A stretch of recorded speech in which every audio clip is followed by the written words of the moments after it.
All right, from the San Francisco Bay Area, here comes Ted and John with episode 15.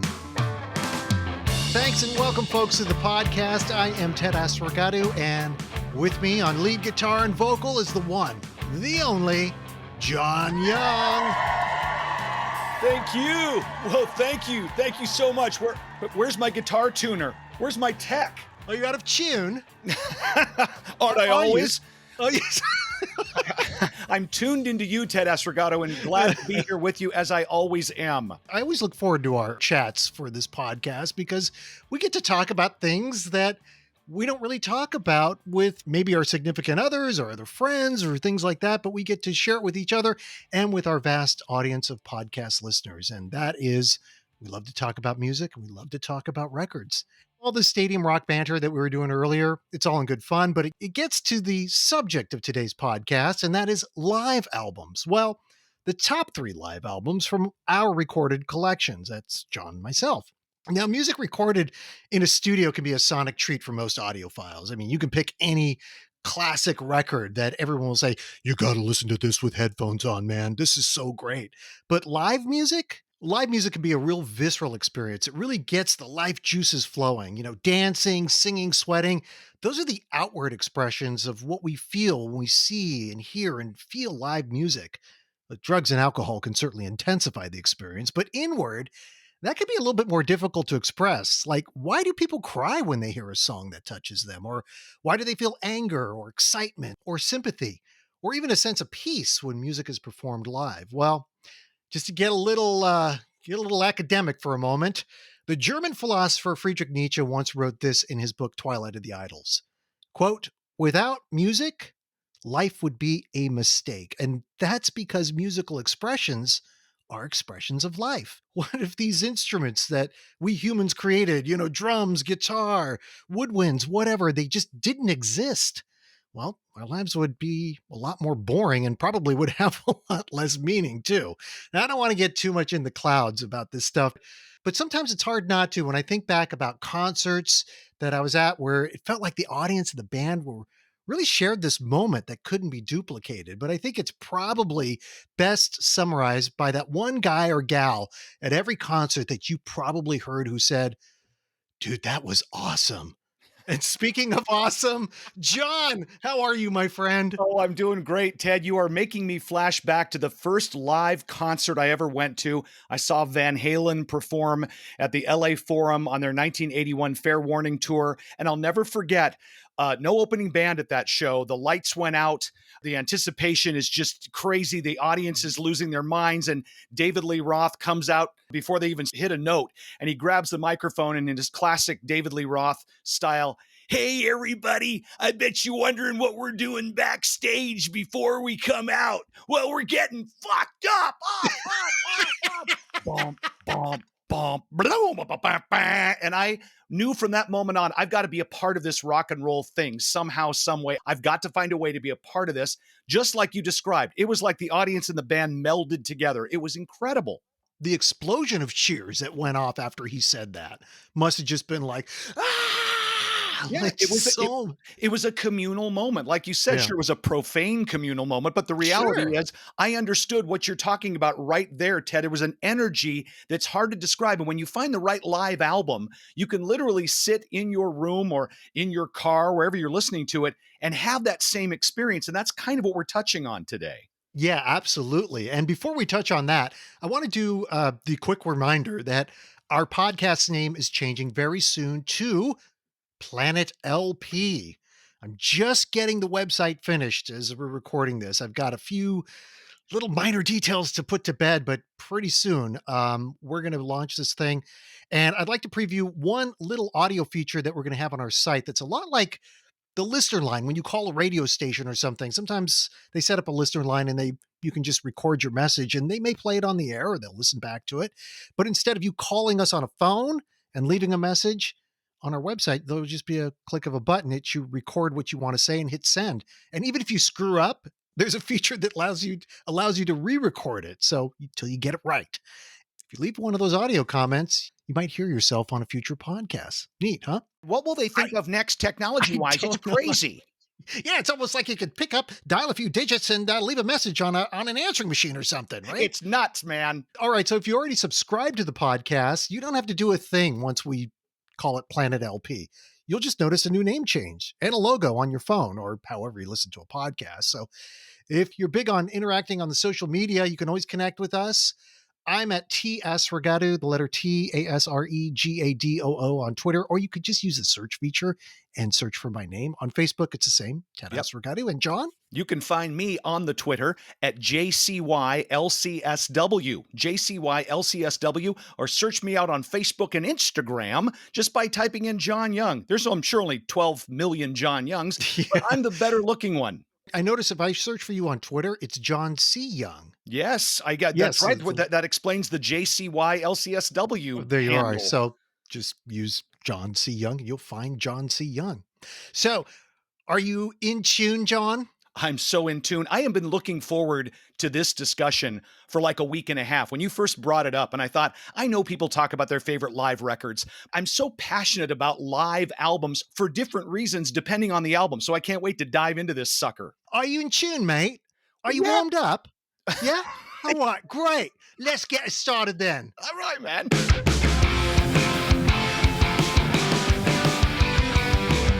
John and I went through our record collections and picked our top 3 live albums. These are albums that really show how a group or singer sounds in those unique moments called concerts. Now, there's going to be some debate probably later in our discussion about what constitutes a live album, and I'm kind of using air quotes here, but I throw the spotlight over to John for his number 3. Thank you, Ted. My number 3 live record is Sheryl Crow and Friends live at Central Park, released in December around Christmas time of 1999. So it's 22 years old now. And this is absolutely a live record from the research I've done anyway, which is not super extensive, but I don't find anything in my research that shows this was a heavily studio-fied live record. This is Sheryl Crow, not at the height of her popularity, but certainly in the middle of it. You know, she had her first records that were noticed by folks. What was it called? The Tuesday Night Music Club? Tuesday Night Music Club. That's right. Yeah. In 1993. This is 6 years later where she's clearly established. She's got a couple of amazing albums. And what's amazing, try not to use that word too much in this podcast, about this particular live album is the guest stars she has, is the collaborations she does on this record. It's always been my favorite because I love Sheryl Crow. Sheryl Crow's a great singer. She's actually a great guitar player and bass player too. Really innovative songwriter. I mean, she toured with Michael Jackson. She's got a background that's super, super intriguing. But she brings together people like Eric Clapton, Keith Richards. She's got Stevie Nicks on this record doing obviously a popular song from that particular artist's canon, but she brings out the best in these live performances. Eric Clapton in 1999, pretty much like he was in 2009, you know, he still looks like the elder statesman of rock. He's got his granny glasses and short hair and $7 million like board shorts and Hawaiian shirt and his black Stratocaster. Listen, I love Eric Clapton. He's awesome. But a lot of the live performances you see from Clapton they're note for note. He doesn't put a lot of distortion on his guitar. He's not really out there sweating and grinding it. He's super good at what he does and he's kind of clean about it. Well, he and Sheryl Crow, I guess, had some type of romantic interlocking of some form or another. Okay. All right. And so they've got a little bit of tension. It's around the time that this record came out. And they do a searing version of Cream's White Room where they trade the two vocal parts, the verses and the chorus or the pre-chorus. And Sheryl Crow slays her part. She's playing a Les Paul guitar during this whole thing. Clapton, of course, has his black Strat. I mean, they're literally looking at each other at the sides of their faces if you watch the video for this song, and you hear it on the album. There's tension, there's grit, something that Clapton isn't known for in his later years, although he's still one of the premier lead guitar players ever and a great singer and songwriter. But Sheryl Crow, man, just extracts some goo from Eric Clapton. Sorry, kids. You can hear it on the album. She does the same thing for Keith Richards when he does Happy, the song that he sings lead on with the Stones. And then to top it all off, and there's plenty of great songs on this record, but then Sheryl Crow and Stevie Nicks get together and do Gold Dust Woman and slay the thing. It's almost like Wow. Sheryl Crow is the missing piece for a lot of these songs that we are so used to hearing, on classic rock radio. Do yourself a favor and dive into this live album and tell me that those versions aren't as good, different, or better than the actual studio versions of those songs you're so used to hearing. I will be doing some diving on that one. Yeah, You sold me on put that on your one, diving definitely. bell. You're gonna, Yeah. you're gonna need it. That's definitely on my list of must listens then after that. I want to hear the passionate number 3 coming from you, Mr. Asregadoo. Well, my number three is definitely passionate because it's such a passionate album. It's U2's "Under a Blood Red Sky." This was Yes, released. Red Yeah, Rocks, see, Red there. Rocks. So released November 21st, 1983, in what would have been Thanksgiving week. And it's also could have been seen as the contractual obligation album because sometimes these live albums sort of fulfill a clause in a artist contract that they have to produce so many albums within the terms of the contract, and so the live album can kind of count, or it could be a money grab thing. But this is neither. This is U2 showing what they could do on stage prior to becoming essentially a superstar band. They had a lot going for them at the time going into this record. One was MTV. MTV needed expanded content in 1983. 2 years on the air at this point. Well, I guess you would call it a year and a half because in 81 they were in small markets, or in some markets, but they weren't the big thing as they were in 82. But U2 was at the right place at the right time and the right show where they were in front of essentially the right audience. So this is the concert at Red Rocks that you just referenced in Colorado. Now that provided the right backdrop to a band that was really on the cusp of superstardom. It was raining that day. There were torches that were lit on these two, sort of large rock cliffs, if you will. So the whole thing had this great look to it. And I'm talking about the filmed version of this thing. If you just watch the video that was on MTV, or you can get it now on YouTube, there's lots of angles. Bono's super dynamic. He looks great. The Edge, the band, actually, the whole band sounds fantastic.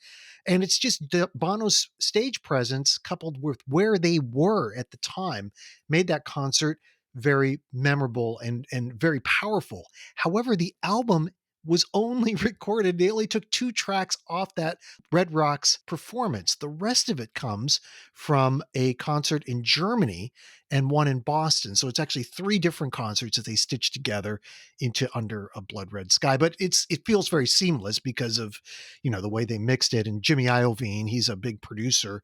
He was involved in this as their producer. The set list is short, but all the songs sound, to me, really great live. I could not agree with you more. This is not a rebel song. Yeah. This is Sunday, Bloody Sunday. That sounds great, but the one that I think sounds the best is the Electric Company, or Electric Co. Yeah. It sounds better than the studio version, which was on their first album, Boy. But that album had a kind of, I don't know, it just suffered from a lot of early 80s albums, sounded very thin. There just wasn't a lot of punch to them. But boy, this thing has some punch to it. When you listen to it, you feel it. You feel like, I wish I was at that concert because it's such a great song live. And so the beauty of this record is that it's a chronicle of a band that was destined for the big stage. Before they actually made it, the Red Rocks concert, because it rained, a lot of people didn't come. They thought that the concert was going to be canceled. So through the the trickery of TV and the way they produced this thing, it looked like there were a lot of people there because of the way they did the crowd shots, but there really weren't a lot of people there. Like I said earlier, Bono, fantastic frontman. The Edge sounded great on guitar. Larry Mullen Jr. was fantastic on drums. Adam Clayton brought in the bottom end with the bass guitar. This is a trio that is just amazing in terms of their interplay and how they support a dynamic lead singer like Bono. Bono is like, without that band, he would just be the muttering guy or the yelling guy at Speaker's Corner in Hyde Park in London. That's who he would be. No more war. All right. Oh, that's great. Really. So that's my number 3. Well, and one of my favorite live albums, a very inspired choice, Ted. Let's shift to number 2, because I think you will find my number 2 pick here is not only inspirational, but it belongs in everybody's record collection, especially as we speak to live recordings. This is James Brown live at the Apollo. James Brown and the Famous Flames, which is his amazing backup band that actually didn't get any credit on that live record, at least not on the record sleeve or on the cover until the CD version came out in the early 90s. This album was recorded in 1962. So I get it. Mhm. We're talking about some old school type of soul. But Right, right. this album was the progenitor of live albums that we enjoy or we began to enjoy in the late 60s and obviously 70s, 80s, and 90s, where you've got the stripped down band tight as a drum. Boy, the Famous Flames, I'm telling you what, this is a record here. There's no distortion. This is all clean channeled, Fender Telecasters and horns. And I think it's an upright mic'd bass, a small drum kit. They are tight as a drum. They're recorded almost like one big microphone in the Apollo, in an auditorium. Mhm. And James Brown with his microphone, the whole concept of back and forth with the audience, something that was sort of new to live albums. Live albums didn't sell well. In fact, James Brown had to finance the recording of this record himself because the record company wasn't interested in doing a live album. They didn't think it would sell. They didn't see the Really? point in it. Okay. And so when James Brown and the Famous Flames went and did these shows at the Apollo, ultimately the album was released in 63, about 6 months after the recordings took place. But to listen to this, just put it on your phone. You don't even need a good speaker to hear James Brown go back and forth with the audience, to hear the audience scream when he says, "I'll tell you." Ah! They go nuts. He gets them going back. You know what I mean? Yeah. I said, do you know what I mean? Yeah. It's like something people had not heard before.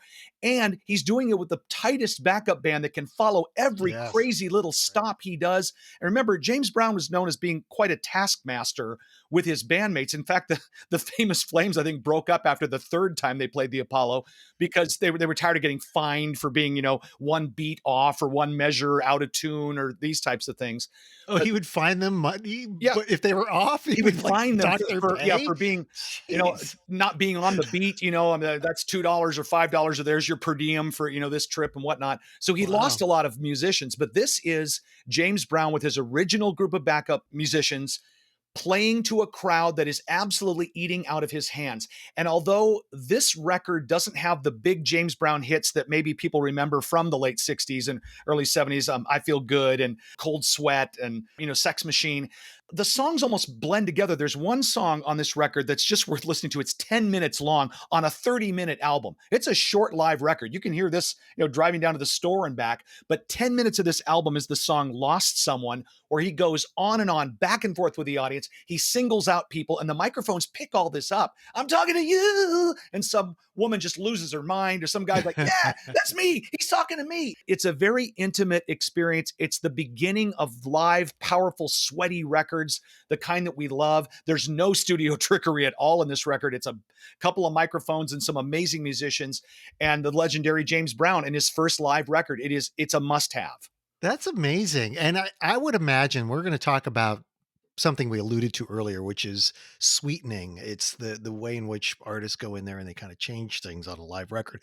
Now, I get the feeling like this had no sweetening. If they No, recorded over a series of shows, of course, they pulled the best performance from each, from each concert, but I doubt they had the budget or the studio abilities to go in there and sweeten some of the live sounds right, which is what if I they crunched a love. chord. It's what I Yeah. love about this record being as old as it is, because when you listen to it, you are really listening. You can almost hear the pick on the strings of the guitar player. You know what I mean? There Mhm. isn't any trickery. These musicians just had to be amazing. There's no room to, well, we'll clean that up back in the studio.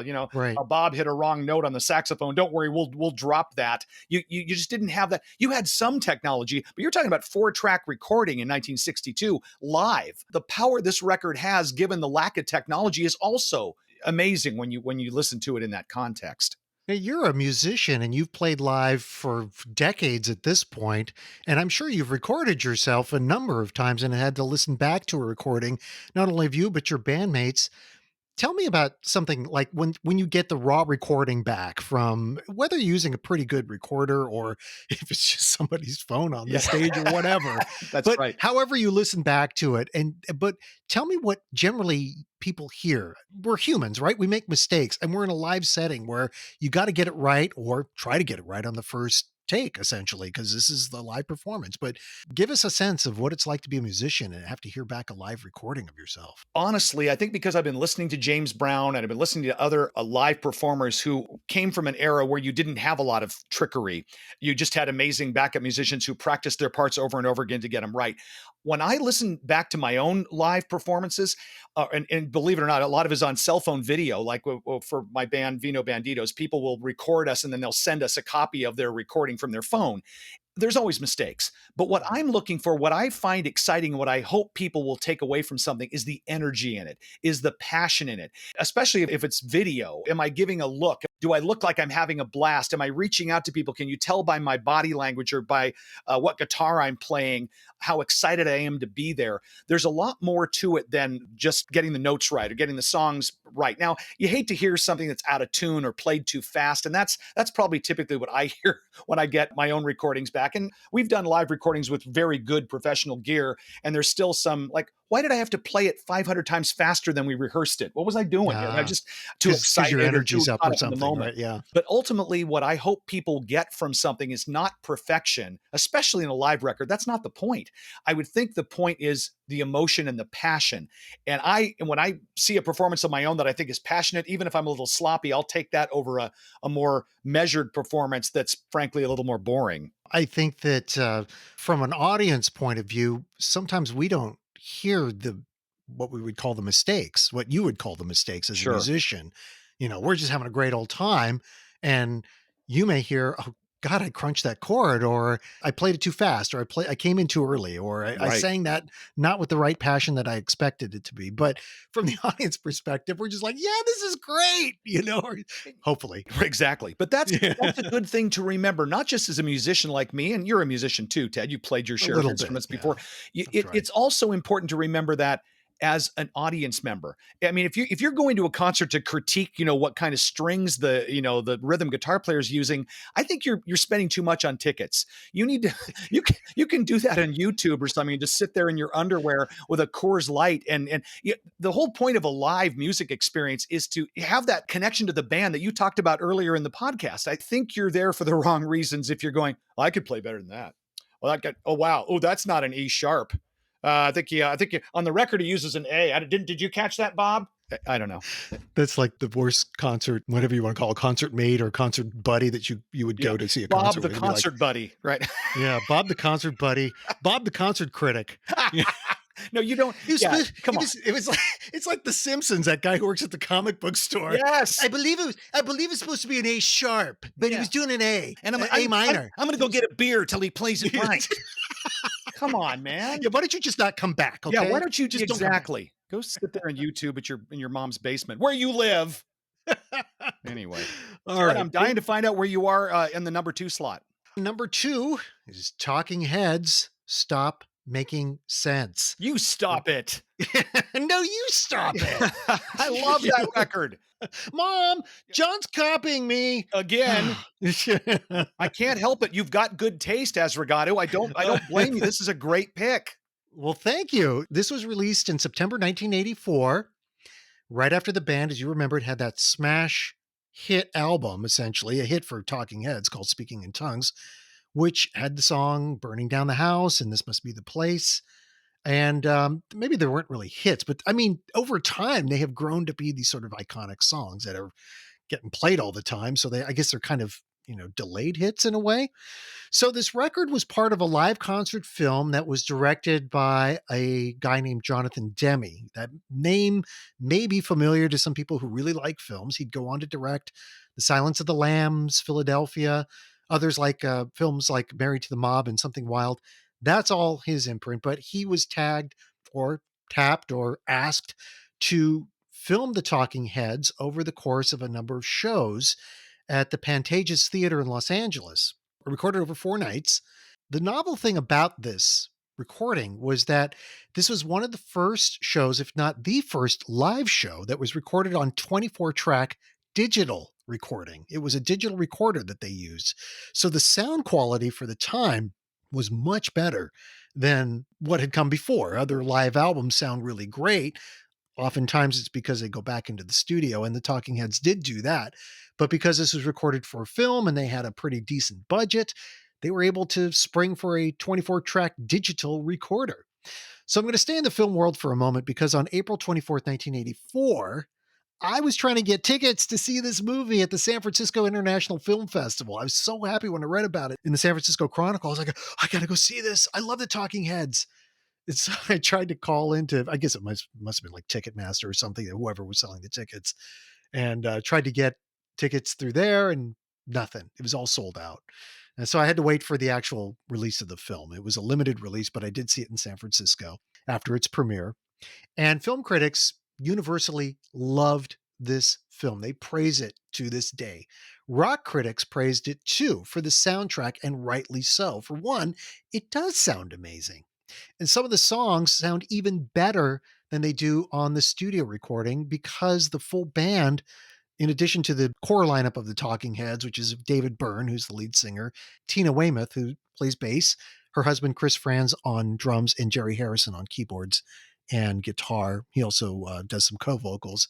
But then they had these other players like Steve Scales and Lynn Mowbray and Edna Holt and Alex Weir and Bernie Worrell. The interplay between this band, some of whom probably had worked in various stages with each other at some point, but for this 4-night performance, boy, they really brought it. It sounds great. And if you ever get a chance to see the film, it looks great. It has a kind of quality to it that really takes you on this sort of journey in an artsy fartsy kind of way. But it's not so much so that, you have to be like, oh, I'm from New York and I love the way that they use the white against the black and that sort of thing. No, no, no. It's more like art for the masses, if you will, like New York sort of art school for the masses, if you will, because it builds very spare on the stage with just David Byrne and a boombox, and it ends with the full band at the end of the set, just completely spent and drained and just drenched in sweat after doing these wonderful performances. The original release only had 9 songs because it was released on an LP. But boy, what 9 songs they put on there. It sounds really fantastic. The other thing about this record is they did release an enhanced version later on. It's okay, but I feel like it takes away from the power of the songs that they chose for the original release. So it starts with like Psycho Killer, gets into Swamp, Slippery People. Then, of course, the big hit at the time was Burning Down the House. They do Girlfriend is Better, where that's where the lyric or the title of the album comes from. It's a lyric in that song, Stop Making Sense. Once in a Lifetime, which was also a big, MTV hit, if you will. What a day that was. Life During Wartime. And then they end with Al Green's Take Me to the River. That's my favorite. Yeah, I know it's a cover, but the way they do that song live on that record is spectacular. It really is. And to quote a lot of people on YouTube, and I watch a lot of people sort of go through their record collections on YouTube. It's kind of a weird thing to go down and watch, but I do. But they have this term that they keep using, and they say, this is a no skip album. I've heard that so many times. This is a no skip album. Well, Talking Heads, Stop Making Sense, my number 2 pick, is a no skip album. Okay. So Nice. There you go. There's my number 2. Can I co-opt that phrase? Because I'm coming up to a no skip album, literally my number 1. Yeah. And it's my number 1 too. It's ridiculous. Ted, you and I sometimes are fused. But before we leave the Talking Heads, let's just point out for people who may not be super familiar with the Talking Heads, but they think, what have I seen Stop Making Sense? Isn't that David Byrne in the giant suit? Yes. Okay. So just so for those of you who are having those kind of recollections, you're right. That's the record you're thinking of. And it is a no skip album or record, as Ted mentioned. And Ted also mentioned that our number 1s are the same. I feel like you should go, Ted, because I feel like I could dominate this conversation and I don't want to do that. I like you too much. Tell me what your number 1 is and why. And I'll try to keep mine simple, brief, and to the point. Mine is, to keep it simple, stupid as well, is Kiss Alive. It's got to be for us, because if you listen to this podcast enough, you'll know that we're big Kiss fans, that Kiss was a big deal when we were young boys around 11, 12 years old, that Kiss comes on the scene with this record in 1976. And I think you and I probably had turned 11 years old around that time. Whoops. I got to correct the record here for a minute. Kiss Alive was released on September 10th, 1975, not in 76 like I said earlier. Well, that would mean that John and I were 10 years old at the time. Okay, now I've corrected the record. Back to the podcast. And for some reason, this thing just took off. The band was struggling at the time with the first three studio recordings, but this Alive record really did that to the songs. It brought them alive. It made them sound so fantastic. And again, I'm using this word again, fantastic, and I got to stop using it, but I can't help but not use it for these recordings because I listened to this record so many times that I wore it out. I mean, it was just scratchy, and I didn't care after a while because one, I didn't have a very good turntable. It was actually my brother's. So, Right. it was probably eating out the record and just like completely, destroying it. I listened to it over and over to the point that I have memorized every guitar lick, drum fill, the stage patter that Paul Stanley does, the bass work, the screams that are done, the explosions when they go off, the way the crowd reacts. That's how many times I've listened to this record. And I went back and re-listened to it before we recorded this podcast. I'm like, my God, it's like I'm 11 years old again. It's seared into my brain. And the songs are great on that tour. I guess it was the Dress to Kill tour that they were on. The songs that they showcased on that tour and the way they brought them to life in an exciting way was so infectious. And if you're a suburban kid growing up in the United States or North America or parts of Europe or wherever, even Japan, and you put on this record back in 1976, there's no way you're going to come away from it and not think, I've got to see Kiss live. I have to see this band because it was that exciting. You make a really good point about the album being called Alive because not only did it bring the songs that are on that album alive, it made the studio versions of those songs completely obsolete. There is literally no reason other than the cover art to buy any of the first three studio albums by Kiss because once Alive was released, it obliterated the crappy, badly recorded studio versions of the songs. They're almost unrecognizable when you go back and listen to the studio version of Deuce or Hotter Than Hell or Firehouse or pick any of them. Rock and Roll All Night. I mean, Yeah. the studio version is a joke compared to what they were able to do live. Now, full disclosure here, Ted, I know you'll back me up with this. This album received a little sweetening. Okay. It received a lot A of lot. sweetening. Yes, a lot. So Now let's explain what sweetening is. Sure. And you touched on it earlier. This is where a band will take the raw tapes from a live performance that they intend to make a live album out of, and they'll go back in the studio and they'll sweeten the various tracks. That might mean taking out some parts that were out of tune. That literally could mean slowing the tape down, putting another drum track in, putting other drum fills in to get the timing of the song correct.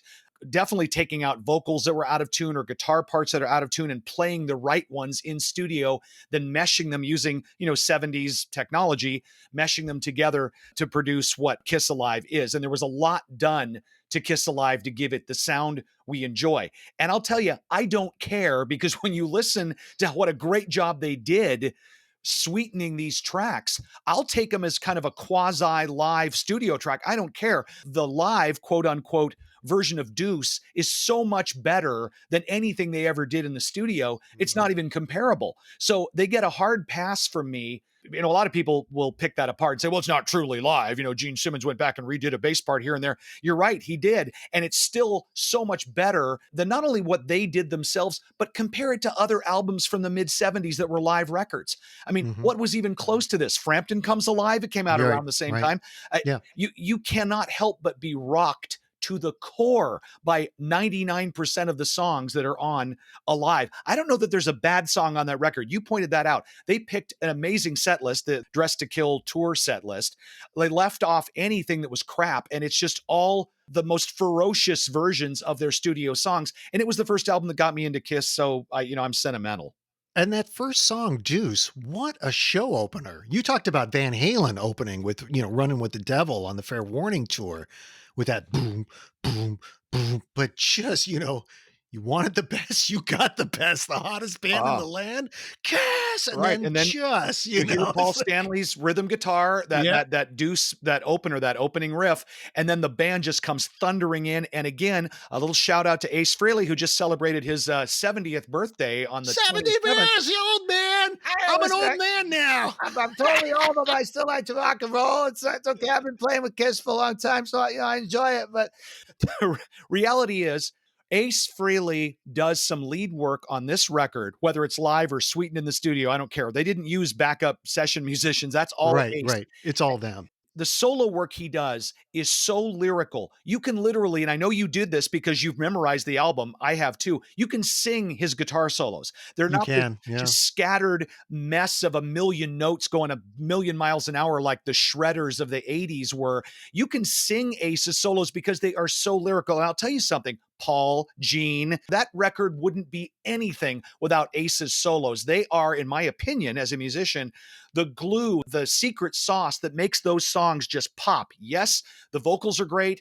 Even Peter Criss's drumming is great. The bass playing's great, but those guitar solos and the way the lyrics interplay with them is what makes that album great. You're talking about Sweetening earlier and whether this is truly a live album. The three albums that I've picked, from U2 to Talking Heads to Kiss, all three of those have gone through Sweetening. They've all done that. They've all gone back to the studio and they've tried to fix guitar parts, fix vocal parts, fix drum parts, bass parts, whatever. So everybody does it. And then you got to ask yourself, well, what makes a live album? John, you remember this, and some people in the podcast universe will remember this too, and they still do it. But there was a time when performers would disclose, when you go to a particular performance, that they were using pre-recorded tracks during parts of the show. It would be like a very dance-heavy performance, say a Janet Jackson or something. Right. Well, Queen did that in the during some of their shows when they would replicate things from Night at the Opera. Bohemian Rhapsody you had to use backing tracks because there was just no way to duplicate it live the way they recorded in the studio. So that's a good point. yeah. And if you have a big dance number too, like you have a whole stage full of dancers and you're doing the dancing as well, but supposed to be singing the songs in tune and not out of breath. Thank you, Britney Spears. Right. That's pretty impossible to do. So Britney Spears, Janet Jackson, a lot of performers will use pre-recorded tracks. Now, is that a live performance, what they're doing? Well, no, not really. I mean, they're miming to what they are singing along to. So when people criticize Sweetening in the studio post, concert to fix things, ask yourself this: what are you seeing on stage when somebody uses pre-recorded tracks? Is that a live performance? Or is it just a pantomime in some Or is it way? just an aerobics class with a lot of Yes, lighting exactly. and smoke? Good point, Well Ted. put, my friend. Well, I'm just put. saying, if you were lucky enough to see Kiss on their Dress to Kill tour in 1975, you saw a live performance. There's no question. You didn't see, and you didn't hear backing tracks. Now, you may not have heard every note played perfectly. You probably didn't care because you were so into what was going on stage with all the explosions and the makeup and spitting blood and flying across the stage and whatnot. So when they put together what is essentially kind of a memento from that concert, they're giving you what they think, I'm sure this would be Gene Simmons' argument, the best possible version that will match your memories when you play it on your stereo at home. There you go. So let's recap our 3-1. John, you first. What were your three? Because I thought you had a really diverse collection here. I appreciate that, Ted. My third of the three top live albums I have, Sheryl Crow and Friends, live at Central Park, that came out in 1999. You've got to have it. I insist on it. I insist you buy it today. Download now. Right this second, people. My second You heard choice, John. my second choice, another album you just have to have in your collection, especially if you like to see the beginnings of live records as a thing, is James Brown and the Famous Flames live at the Apollo. James Brown has several live at the Apollo albums. This is the first of the collection. So if that's what you're looking to buy, make sure you get the first one, recorded in 1962. And finally, Kiss Alive. In my mind, the quintessential hard rock, 2-guitar, bass, and drum live rock record. It's just the best. Yeah, I agree. And that's my number one. My number three is U2's Under a Blood Red Sky. My number two is Talking Heads, Stop Making Sense. And of course, number one, Kiss Alive. All right, my friend, that does it for this episode. Whew, I'm actually kind of sweaty right now. Just thinking about I was going to say, I've got to go adjust my makeup and Yeah. get a refresher because I'm dripping in sweat. It's just, it's a testament to you, Ted, the subject matter that you pick out, the work you do to get these podcasts set up. You make these so much fun. This is better than an aerobic workout in my mind. It's mental gymnastics Yes. with a side order of rock guitar. I'll take it every time. I love it. All right. Just a reminder that John and I will be back to talk more about a world of of albums and music on our rebranded podcast shortly. It'll be called Planet LP, and that's going to happen soon. I don't think it's going to be happening in the next podcast. It'll still be technically Rooks and Becords, but the one after that will definitely be Planet LP. I want to thank you so much for tuning in. John, as always, my friend, thank you so much for hanging out with me as we record this on a Thursday afternoon. Hey, you wanted the best, you got the best. The best podcasters in the land, Ted and John. All right, John, until next time. Take care. I love you, buddy. Love you too.